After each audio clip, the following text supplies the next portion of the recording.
Welcome back to another episode of Sports Dan Podcast. I'm your host, Jonathan Hooker here, and I have a special guest here with me today. And introduce yourself. I'm Carlo Jiménez. I just graduated USC, where I did a bunch of sports broadcasting, calling basketball, football, baseball, a bunch of Olympic sports, and excited to be on. Honored to be on. Thanks so much for having me. No problem, no problem. So now, now that you're on the Sports Dan Podcast, what podcast do you like listening to yourself? That's a good question. I should listen to more podcasts. There's a good podcast called Broadcaster Hour, Mm, where they interview broadcasters. I've been listening to that a little bit. I listened to the first Serial podcast, which is about like the guy who was wrongfully convicted of murder. That was pretty good.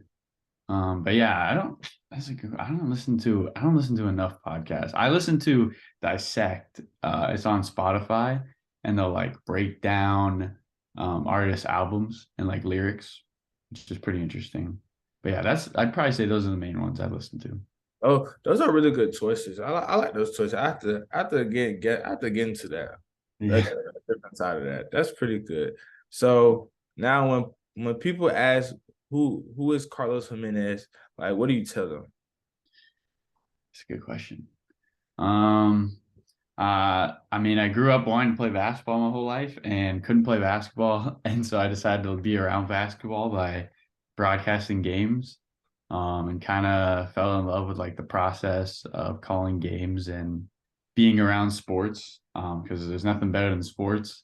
And now I mean, I don't know what's next for me, but I'm trying to find a way to call more games and continue to be a broadcaster. But I'd say I'm just someone who loves sports and loves the stories and how it brings people together. And I'm trying to stay around sports hopefully for my whole life. Okay, that's really good because like I feel so as a broadcaster, you always have that one dream of being on the field and like Yeah.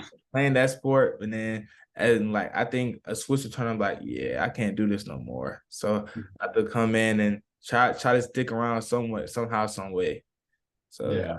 that's what I feel like it is. And I feel like so like our job is like so difficult because I feel it's so like everyone on the couch thinks they can do it.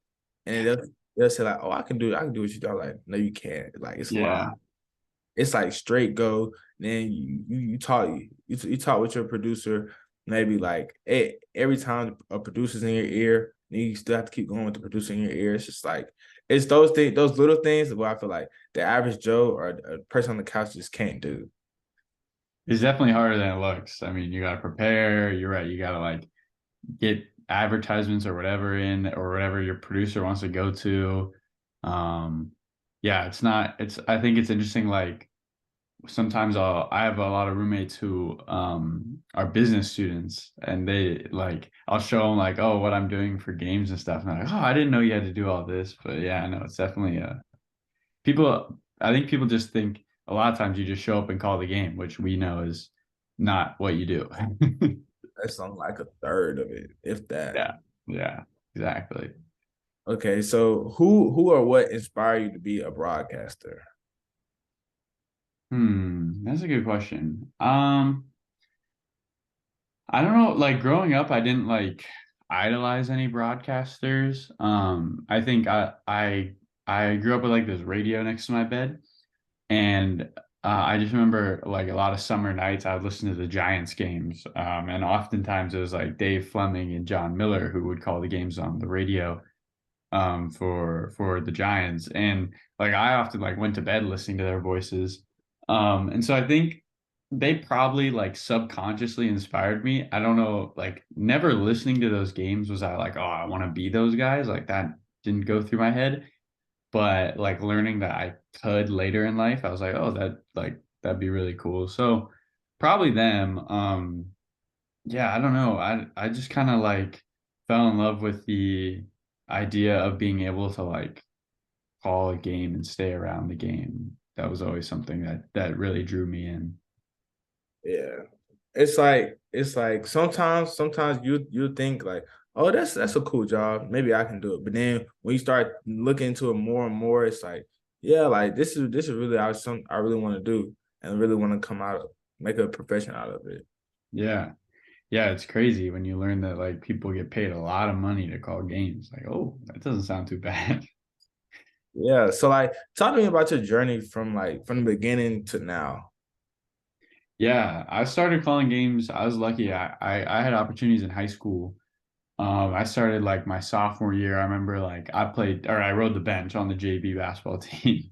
And so like after games, I'd like run upstairs to broadcast the varsity games. I remember like we'd win or lose. I'd go to the locker room, try to change before the coach got there, gives his like post-game speech. Hopefully we won because then it'd be a lot shorter. And then I'd go and call the games. And I got really lucky. I ran into like this college student at Santa Clara. His name's Jack Benjamin. And he kind of took me under his wing and taught me a lot, introduced me to a lot of the right people, and kind of taught me how to like improve from game to game, which I didn't know. Like I just kind of winged it, but he like showed me like what I should try to be doing and like what's right versus wrong. And then I got an opportunity to work with a local radio station in the area, calling high school games. And then when I went to USC, I just emailed the athletic department and the sports station out there, or the student station, and was like, hey, here's some of my stuff. Like, is there any opportunities? And I kind of just got lucky. Like, there was 4 graduating seniors my freshman year. They all left. So I was the sports director my sophomore year, which was crazy. And then like my second weekend on campus, USC like trusted me to call a soccer game. And I'm gonna be honest, I don't think I had watched a soccer game outside the World Cup. But I was there like, all right, we got a soccer game if you want to do it. And I was like, sure, like I guess we'll learn. So yeah, it was just like I think I got really lucky, and then they say like if when you get that lucky opportunities, hopefully you worked hard enough to where you're like prepared to do well, and I think I did well enough where they didn't have anybody else, but they let me continue to call games, and yeah, I've been able to call like a bunch of different games at USC. I did the NCAA tournament my sophomore year. I've been lucky enough to call 2 Pac-12 championship games, and just seen a lot of great sports. So that's been a lot of fun, and a lot of great athletes, and tell a lot of really really cool stories. So Yeah. yeah, that's kind of where it's been. It's just kind of like saying yes to everything and trying to get by. Yeah. So like talk to me about the NCAA tournament. Like is that a different feeling going into like a regular game? Definitely, definitely. Because if you lose, like your season's over. So it's like it's intense, and then you walk into the arena, and the team before you is playing, and like their fans are there, and their season is on the line, and it's just like this is a lot. Like it is really cool.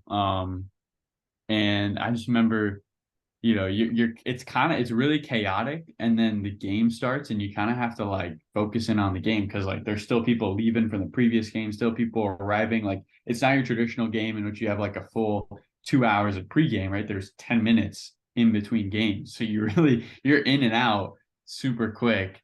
But man, yeah, that was an awesome experience, being able to like be around that type of intensity and see how that stuff operates. Yeah. What sport was it for? It was for basketball. It was for basketball. Yeah, it was really Wow. cool. Yeah, That's pretty cool. It's like you're getting raised to another level. You're like, oh, this is a regular season game. Now you're like, oh, you can call this NCAA tournament game. It's like, oh, snap, I'm with the big guys now. It's like, yeah, exactly. Everyone there is like super professional. There's scouts in the arena. It's intense. yeah. So like as you said before, you were on a JV team. And then you used to run up the stairs and call the varsity games. And then you went from that to calling Pac-12 championships, calling NCAA tournament games. What impact has sports have had on you in your life? Hmm, that's a good question. Um, Man, I mean, sports have been probably my happy place, I guess, my safe haven in life. Like I feel like when I put the headset on, like whatever stresses and worries I've had that day have kind of gone away, and I just focus on what's in front of me. Um, I feel like sports is a great unifier. Like there's so many people who, you know nothing about, but maybe they're a fan of the team you are, maybe their team's not. And like it's an easy conversation to talk to somebody. And I think also like with what we do in sports broadcasting, and you get to tell some incredible stories of athletes who worked their tails off to get to places that, they're able to play in college that maybe they didn't expect, or like they had to go, junior college or take a year off or work 2 jobs. I remember calling a game this past year about this guy who slept in his car for an entire season of junior college football and like ate Pop Tarts all day. And that was his only food. And he's like now playing Power 5 D1. And he's like one of the best receivers in the conference. And just like stories like that, like I feel like outside of sports, a lot of journalism's pretty negative in terms of the coverage. Like that we aren't covering things that are going on that are good because that's not getting ratings. But with sports, it's like look, there's still good in the world, you know what I mean? Like look, people are achieving their dreams, or they're trying to do great things. So I think that's really cool. Yeah, I feel it's so like you hit it right on the nail saying like a lot of journalism outside of sports is negative. Like a lot of he said, she said, but in sports, like you get the clear cut thing. We tell you how it happened, what it happened. Like your reaction is your reaction, but at the same time, a team came out on top and another team lost, or an individual performed very well while his competitors didn't. It's just Yeah. like we get to pray, we get to uplift players, we get to uplift teams, and it's like our job and our profession is so like it's so like help one another and let's raise the standard of being a better human in a sense. Exactly. So I feel it. So that's one reason why I love doing what I do. It's crazy. Yeah. No, I mean you're right. Like sports is way different than how people interact about anything else. There's always some sort of animosity nowadays, but like there's a winner, there's a loser, and you can argue about how it happened, but at the end of the day, this is what happened, and we praise the winners and move on. Yeah, I feel so. It's like my dad always told me it's on like two, two, two things that two or three things that gets the whole world combined, and it's just so peaceful. It's music, movies, and sports. It's Yeah. like those three things. Like you can't take those away from anybody. They can look like anybody, big, small, tall, short. It's like those things right there, regardless, y'all came for the same reason. That's to enjoy the event. Yeah. No, that's true. That's true. It's pretty cool. Yeah. So like what lessons that you learned at USC that you would take away? Mm. I think a big thing for me is like it's always better to enjoy what you do with other people. When I first started, because the 4 seniors graduated, like I was the only person doing broadcasting my sophomore year. So it was like pretty lonely. Like it was fun. Don't get me wrong. I loved it, but I didn't get to like share that joy with anybody else. And then this past year, there was like 4 of us who all kind of did the broadcasting and helped out in pregame, postgame, and like I just had way more fun doing that stuff. So I think like always, having opportunity to have shared experiences with people is 10 times better than trying to like do something on your own. So I definitely learned that. I learned, you always want to treat people with kindness because that matters way more than like how good you are. And I've learned that through like a couple mentors. Like people don't like if you're good but you're not nice, people don't want to hire you. Like they don't care. Like I've seen people who are like not nice and like no one wants to work with them. So definitely learning that like it does not matter how good you are if you're not a good person to start with. I've learned that.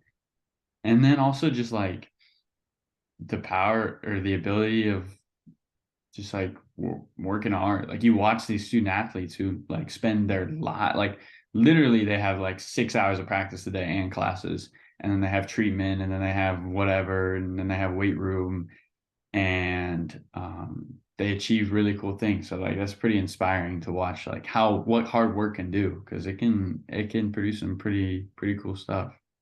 Yeah, that's what I feel like too, because like we get to tell the stories of the students athletes because they put their whole lives into it. Like so, like Yeah.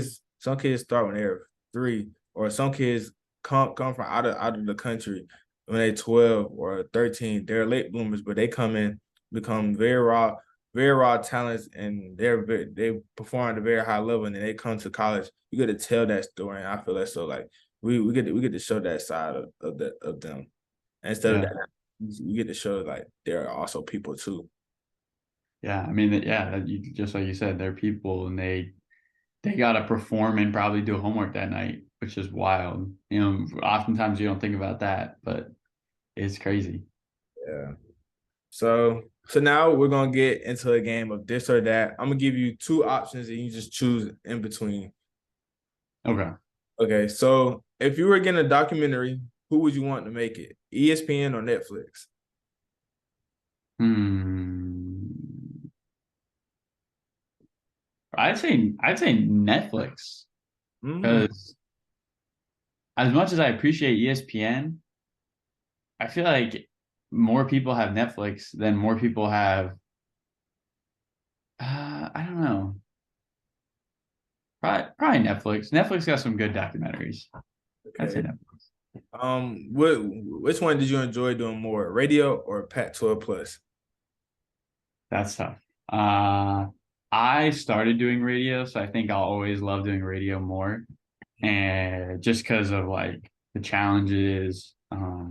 But Pac-12 Plus is a lot of fun because you can like kind of lean back a little bit more and enjoy it a little bit more. So, but yeah, probably radio. Okay, so what was more time consuming, prepping for a game or breaking down the equipment? Man, probably prepping for a game, but breaking down the equipment can take forever sometimes. I mean, you feel like it's like a game after a game, but I think overall, definitely preparing for a game can take a long takes more time. Okay, what what sports do you like calling more, outdoor sports or indoor sports? Hmm. That's tough. Probably probably outdoor, because I like being outside, and I like just like enjoying fresh air and being like, wow, this is my job. I'm outside watching a baseball game or a football game. But when it gets really cold, then I'm like, oh man, I wish this was indoor. But probably outdoor. Probably outdoor. Okay, for you getting ready for a game, would you rather be dressed up in a suit and tie, or rather just come in with a polo and some slacks on? Hmm. I like the suit. I think it like makes me feel more professional. Like I actually know what I'm doing. So I'll say the suit. Suit will get you in more places too. That's for sure. Oh People yeah, will they'll people, let you in. yeah, because I remember one time I wore a suit. They were like, "Hey, what do you do?" I said, "Oh, I just call the games for the university." Like, oh my gosh, that's so cool. Yeah. Like people start recognizing you more and more. Like once you have the suit on, they're like, "That's the guy. That's the guy. He has the headset on during the games." Uh, One Yeah, time, me and my buddy were at Cal Berkeley, and we were walking in like after the team, and a bunch of people at Cal were like, "Oh, the locker room's this way." We were like, "Oh no, we're just broadcasting the game," but like they thought we were like coaching staff or something. I was like, "Oh, okay, gotta yeah, start wearing the suit more." exactly. It's like getting that notoriety from like away fans or like away like people. Yeah, They're like, oh, like you guys look really good today. I'm like, I appreciate that. yeah, exactly. Yeah. Yeah. Okay. So you talked to me about baseball and everything. Who would you rather call a game for? The San Francisco Giants or the Los Angeles Dodgers? Definitely the Giants, because that's my team for sure. I mean, Dodgers are legendary, but I feel like San Francisco's where I'm from. Yeah. So like, what made you fall in love with the Giants? Like, was it your dad, or was it like, was it Um, you grew up? My dad isn't really a baseball guy. I didn't play baseball growing up. I honestly think it was just listening to the games on the radio. And they were good. And I also lucked out. Like they were good when I was young. They won Oh, 10 and 12 and 14. And like that's when I was 11, 12 and 14. So I was like young kid enjoying baseball and championships. So that helps. I think like when your team's winning, that definitely helps you be a little more interested. okay. Who do you think is the bigger Giants legend? Buster Posey or Madison Bumgarner? Probably Posey. I mean, that's where he was his whole career. Bumgarner's, I believe, with the Diamondbacks at this point. I mean, he had that legendary World Series, but Buster was there for all three. I'd say Posey. Okay. Now for USC questions. Who is USC's biggest rival? UCLA or Notre Dame? I think UCLA, just because UCLA is every sport versus like Notre Dame is just football. Mm. So like it's like USC versus UCLA like game day. Like how do you go in preparing for that game? Yeah, those are fun because usually, so what I'll do is I'll research like the starters for both teams and then the backups. And most of those guys have played with or against each other in high school or at some point. And most of those guys got recruited by one school and not the other, or one and the other. And so, like, we've had brothers play against each other, one on UCLA, one on USC. We've had people who like will transfer schools, so like they'll start at USC and then they'll transfer to UCLA. Um, and man, campus is packed. Like I remember my freshman year walking out of my dorm and it felt like all of LA was on campus because like it is everyone wants to see that game. Like that's the game. So those are a lot of fun. Those are a lot of fun. Okay. Let's see. Do I have one more? I think I have one more. Okay. Um, what do you think is more nerve-wracking? Your producer yelling in your ear or having an SID and not responding back before a game? Probably only because I can't fix it, like the SID not responding. Because producer in my ear is like, okay, that sucks with right then, but that's a problem you could fix. But if an SID is not responding, you're like, what are you supposed to do? Like, if you've reached out to them, contacted them, like I can't show up at their door. Yeah. But yeah, that because you feel way more helpless. But yeah, probably SID. What was one SID that you remember like, bro, they never responded. It's so crazy. Yeah, trying to think. I mean, for the most part, they like most SIDs are pretty good. Just sometimes, like when you have those crossover seasons, like where they're covering like baseball, football, like November and then like March, where like two seasons of sports are going, it sometimes it's hard to get a response because they're just like so busy, which makes sense. Yeah. Well, that's a wrap for the game, this or that. Did you enjoy it? I did. Thank you so much. That was fun. Okay. So now we're gonna rewind back to your time at USC. A lot of those high profile athletes at USC came through while you were there. What were some athletes that you really sat down and talked to? Like, yeah, they're really cool dudes. Every time you saw them, you waved or told them what's up. They're like really humble. Yeah, one that's stands out immediately is my freshman year. He's playing with the Hawks now. Onyeka Okongwu, Mhm. who's a backup coming off the bench for them. He was really nice. Always said hi. Super nice guy. Vince Iwuchukwu, who's there now. He's a 5-star from Dallas. He'll probably be in the NBA next year, but he had like a heart attack in July this past year, so he couldn't didn't really play till the back half of the season. But he's a super nice guy. Always kind. Those are the people, really the only people I've been able to like interact with on the day to day. But like from everything I've heard about all the like Caleb Williams, everyone has nice things to say about him. He's a nice guy in press conferences. Evan Mobley, who I watched a lot of when he was at USC, but didn't really like get to interact with him. He was always, super nice to the media and super kind. I haven't really worked with anybody who I've been like, man, this guy kind of sucks, or he thinks he's bigger than everyone else, which is cool. So yeah. Um, now that you told me that you like outdoor sports a little more than indoor sports, what are some of your favorite outdoor sports games to call?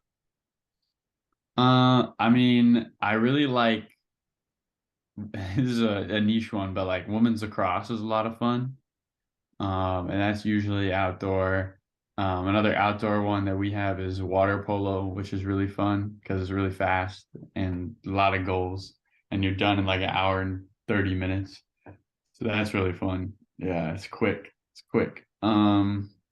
Baseball can be fun, but sometimes it can be torture. Like I sometimes like you're just waiting for the game to end. But other times it can be a lot of fun. But yeah, I'd say those three. Those three are my favorites. So so water polo, women's lacrosse, like for my school, we don't have those sports. It's like so like how is water polo mainly for you to call? It's kind of confusing, not gonna lie. 'Cause the I don't even know, like umpires, I think is the official name for them, but the people who like referee the game, they just blow whistles, but like the play continues. So like if two people are guarding each other and somebody grabs them, like they'll blow one whistle and that means like ordinary, like you got to back off. And then they'll blow like two whistles, which is like an exclusion, which is kind of like a power play. So then the person's got to swim out. But that just like no one stops for these things. Like they just happen. And so you have to be so aware. And oftentimes like you're kind of just guessing on what the whistles mean. Um, but eventually you kind of get it, but it's a tough one. Like when I first tried to learn water polo, it's hard to understand what each whistles are for what.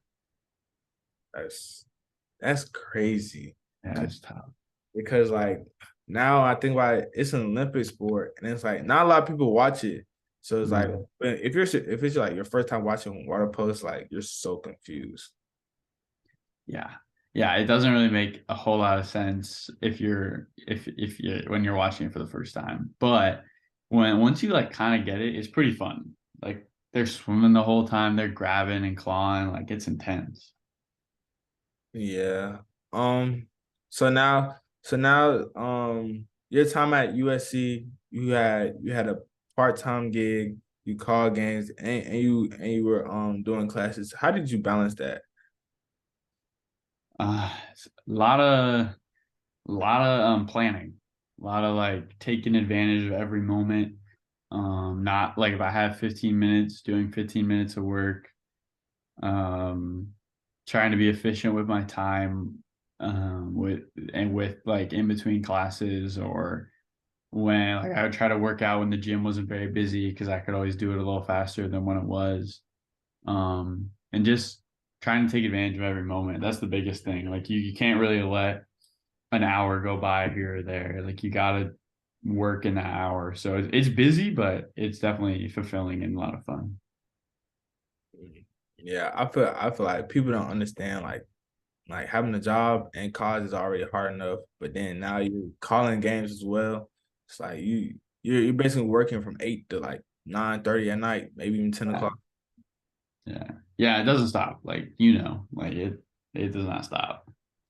Yeah. So now you know how it goes for the game. What is your pregame ritual, meal, and what's on your playlist?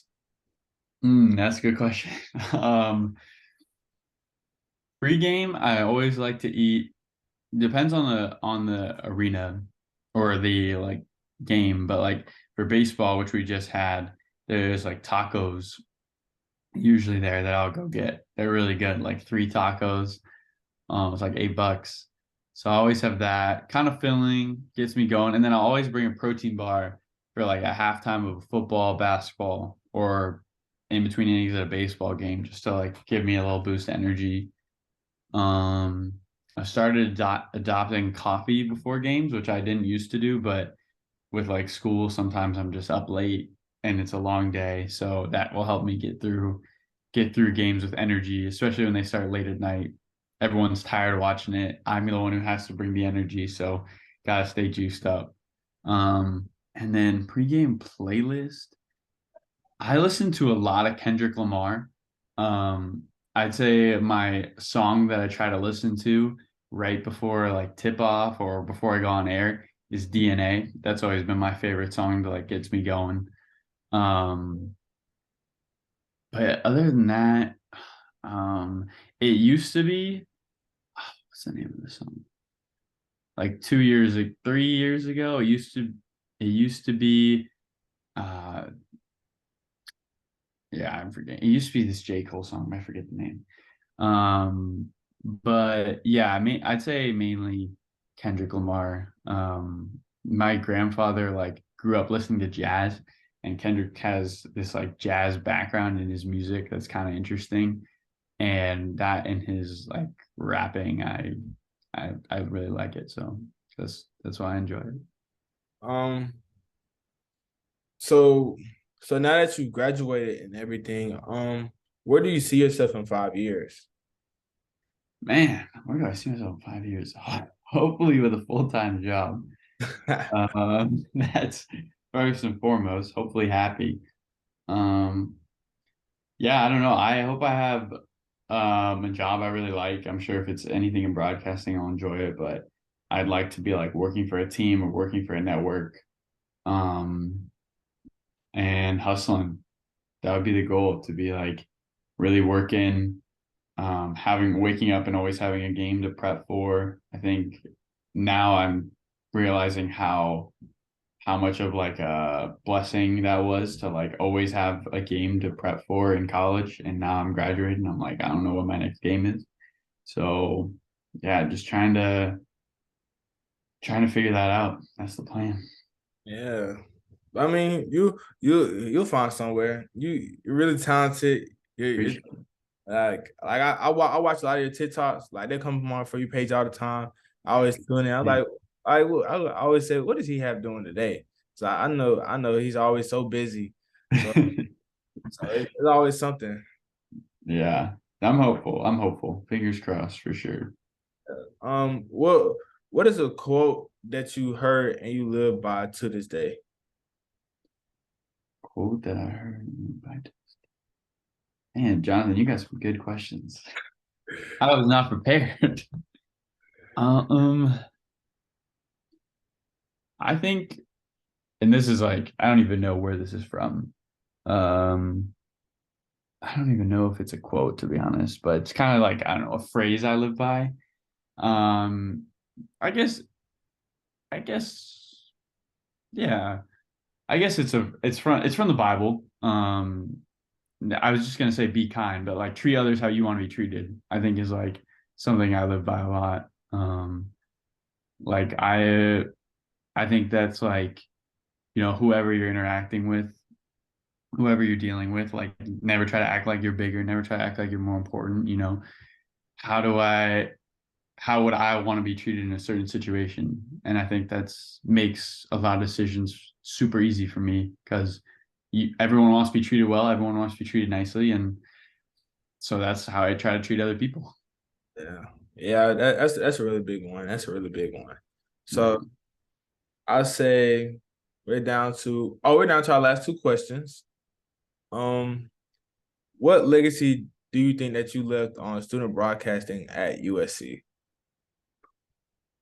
I don't know. You're gonna have to ask my three buddies over there, Jack, MJ, and Eli. But I hope I left one of trying to like strive to be the best you can be with every game, and treat every game like it's the biggest, and also having fun. Like those guys, I tried to show them, the ropes of broadcasting. I don't know much, but like that's what I would try to do, and they were great at that, and also they had a lot of fun. And I think that's something that I tried to instill in them is just have fun with this, treat it well, work really hard, and hopefully someday it treats you well. So hopefully I left a legacy environment of like hard work, enjoying the hard work, and then also always giving back, because that's something I really try to do with them, is always give them my time to listen to a tape, to be there for advice,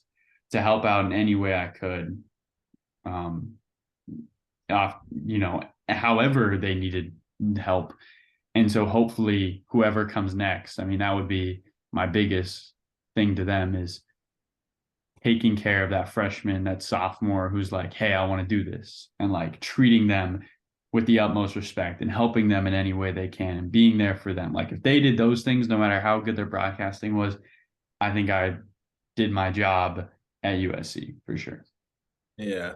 I feel it so cause my freshman year, I had like two graduating seniors and like they took me under their wing. Like really, they used to tell me, hey man, if you need anything, like just let me know. And I seriously I just thought they were playing, but then they were like, hey man, like let's go do this or let's go do that. Like let's try and practice this, let's try and do that. Like hearing that when you're like an underclassman, senior, upperclassman, take that time with you. You really want to sow into those seeds as you did now. Like once you got older, you want to do the same back to the younger kids in your Yeah.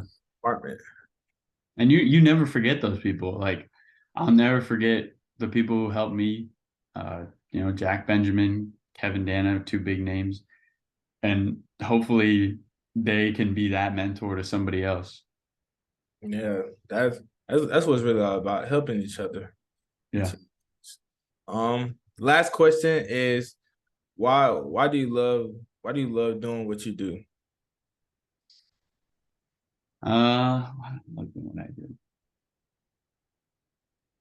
I think, I mean, we've talked about it a little bit, but again, like, I think for me, the ability to like tell the stories of incredible people who work so hard at what they do, and try to bring some excitement to that. I mean, I love going through the Google pages and looking through to see if somebody's dad did this or mom did that, or they grew up and played little league and won at U14 or something. Um, or, you know, worked through some hardship.